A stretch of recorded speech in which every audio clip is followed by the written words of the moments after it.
daawadayaasha qiimaha badan kulanti wanaagsan kuna soo dhawaada barnaamijka aan idinkula wadaagno warbixinada xasaasiga ah iyo dhacdooyinkii ugu dambeeyay dunida.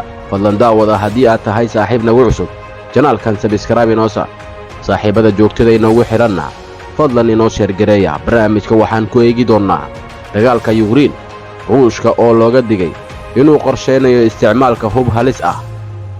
waxa uu weli dagaallo iyo duqeymo ay ka socdaan magaalooyin waaweyn ee dalka Ukraine xilli uu meel xasaasi ah marayo dagaalka Ukraine.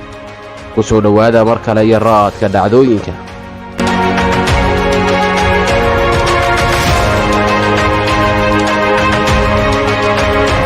magaalada caasimadda ee Kiev 8 qof ayaa lagu soo warramayaa inay ku dhinteen duqayn lagu garaacay xaafado iyo xarumo ganacsi, balse howlgallada Ruushka ee Ukraine ayaa weli ah kuwa caqabado badan ay ragaadiyeen sida ay sheegeen saraakiisha dalka Maraykanka.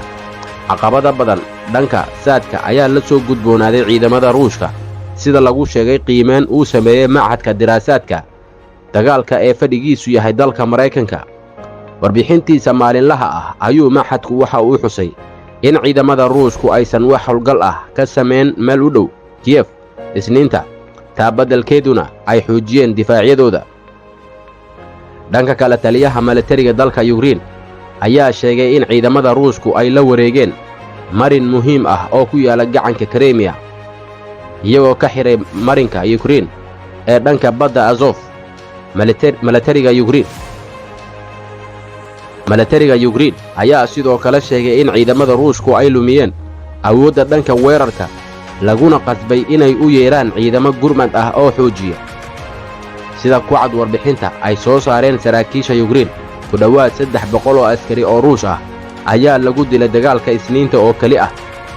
dhanka kale, madaxweynaha Ukraine Volodymyr Zelensky ayaa sheegay in dalkiisu uu iska caabiyey ciidamada Ruushka ee soo duulay.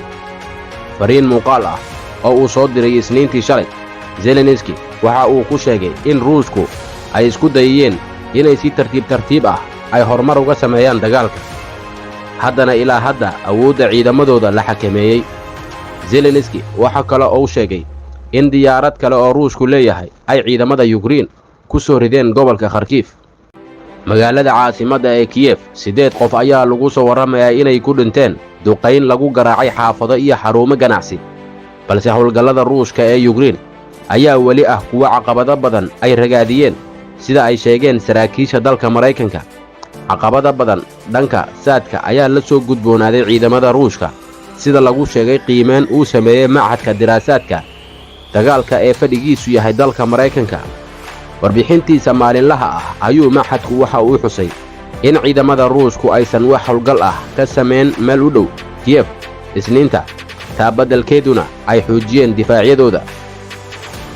dhanka kale, taliyaha militariga dalka Ukraine ayaa sheegay in ciidamada Ruushku ay la wareegeen marin muhiim ah oo ku yaala gacanka Crimea, iyagoo ka xiray marinka Ukraine ee dhanka badda Azov. militariga Ukraine